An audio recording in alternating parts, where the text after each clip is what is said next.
रामकृष्ण हरी मंडळी, जय जय रामकृष्ण हरी. वारीला चाललेलो आहे. 25 जुलैला आषाढी एकादशी आहे. पांडुरंगाची आता लवकरच भेट होईल. मी स्वतः बबनराव पाटील, पण माझ्याबरोबर आज फार मोठी सेलिब्रिटीज आहेत. त्या देखील त्या अगदी मनापासून वारी करतात आहे, नामस्मरण करत चाललेले आहेत. इथे प्रत्येकजण एकमेकांना माऊली म्हणतो आणि एकमेकांच्या पाया पडतो. तो का पाया पडतो तर त्या व्यक्तीच्या पाया पडत नसून तर समोरच्या माणसांच्या हृदयातील देवाच्या अंशाला तो पाया पडत असतात. मंडळी, वारीची कधी सुरू झाली हे निश्चित सांगता येणार नाही, पण याची जी परंपरा आहे ती 1000 वर्षापूर्वीची आहे. जगण्याचे देवा लाभो ऐसे बळ, दुर्गुणाचा वळ पहावे. मंडळी, वारीची एक शिस्त आहे काय. म्हणजे पहिले तुम्ही बघा, इथे पहिले तुम्हाला झेंडेकरी दिसतील, नंतर टाळकरी दिसतील, त्या टाळकऱ्यांनंतर वारकरी दिसतील आणि वारकऱ्यांच्या मध्ये मृदुंग वाजवणारे, पखपत वाजवणारे तुम्हाला दिसतील. नंतर विनेकरी दिसतील. विनेकर हे आपली संपूर्ण वारी ही कंडक्ट करत असतात आणि पाठीमागं महिला मंडळ असतं. ते महिला मंडळ डोक्यावर तुळशी वृंदावन असतं, पाण्याच्या हंडे असतात. ही वारीला एक शिस्त आहे. म्हणजे कुठला अभंग कधी बोलायचा याला पण एक शिस्त आहे. आणि ही शिस्त लावली कुणी तर हैबत बाबांनी 18व्या शतकामध्ये लावलेली शिस्त ती अजूनही आपल्याला पाहायला मिळते. ही इतकी शिस्तबद्ध चाललेला हा इव्हेंट आहे. हा जगामध्ये कुठेच नाही, फक्त आपल्याला महाराष्ट्रामध्ये ही वारी पाहायला मिळते. धन्यवाद. रामकृष्ण.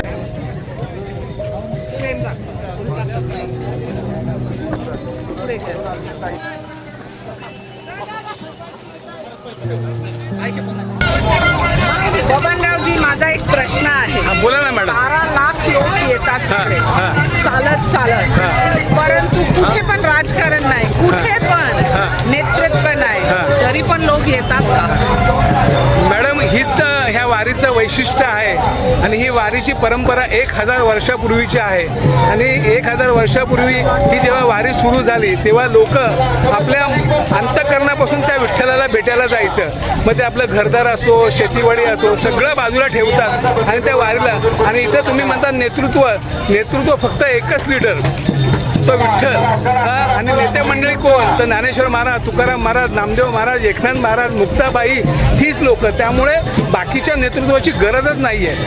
आणि इथे जे येतं ते पांडुरंगाला भेटायला आपण येतो, प्रेमाने कडकडून मिठी मारायला येतो, त्याचं नामस्मरण करत. त्यामुळे इथे नेतृत्वाची गरजच नाहीये. कारण का मुळात वारकरी हे अगदी स्वयंशिस्तीचं असतं, एक शिस्तबद्ध ते आपली वारी करत असतात. त्यामुळे इथे कुठला गोंधळ नाही, कोणी पायात पाय अडकून पडत नाही, इथं कोणी भांडण नसतं, इथं कोणी उच्च नीच असं कोणी नाहीये.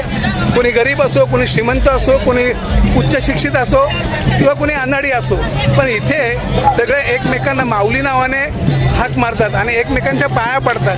ते पाया का पडतात तर आम्ही तुमच्या नाही पडत, तुमच्या जो काही हृदयामध्ये देवाचा अंश आहे त्याला ते पाया पडतात. त्यामुळे ह्या वारीला कोणीही लीडर नाही आणि त्याची काही गरज नाही, अशी ही महाराष्ट्राची परंपरा असलेली ही वारी आहे. मंडळी, विठ्ठल हा जगातला एकमेव असा देव आहे त्याच्या हातामध्ये शस्त्र नाहीये. तो एकमेव असा देव आहे की त्याला कुठले नवस करावं असं काही नाहीये. तो 18 पगड जातीचा तो देव आहे. त्याला फक्त एकच गोष्ट खूप आवडते, मनापासून आवडते, की नामस्मरण. आणि विठ्ठल जय हरी विठ्ठल, जय जय रामकृष्ण हरी, जय जय रामकृष्ण हरी, जय जय रामकृष्ण हरी, जय जय रामकृष्ण हरी. विठ्ठल विठ्ठल जय हरी विठ्ठल, विठ्ठल विठ्ठल जय हरी विठ्ठल. मंडळी, या विठ्ठल शब्दाची एक गंमत आहे बरं का. जर कोणाला जर अटॅक वगैरे आला तर त्याला जर सुरुवातीला जर ट्रीटमेंट काय द्यायची असेल तरी मोठ्याने विठ्ठल विठ्ठल विठ्ठल विठ्ठल बोला. कारण का हा एकमेव असा शब्द आहे मराठीतला की ज्याला ठ लावला जातो. जर तुम्ही तुमच्या हृदयावर हात ठेवला आणि विठ्ठल विठ्ठल बोलला तर त्याची स्पंदनं तुम्हाला जाणवतात. त्याच्यामुळे असा काही प्रसंग आला तर पहिली सोपी गोष्ट, तुम्ही डॉक्टरकडे जा, जरूर जा, गेलंच पाहिजे. पण त्याच्या अगोदर त्या पेशंटला म्हणा, बाबा विठ्ठल विठ्ठल जय हरी विठ्ठल, हे तू मोठ्याने बोल, म्हणजे तुझा जो मार्ग आहे तो सुखकर होईल. धन्यवाद. उभ्या जन्मात विठ्ठला, वारी चुकायाची नाही.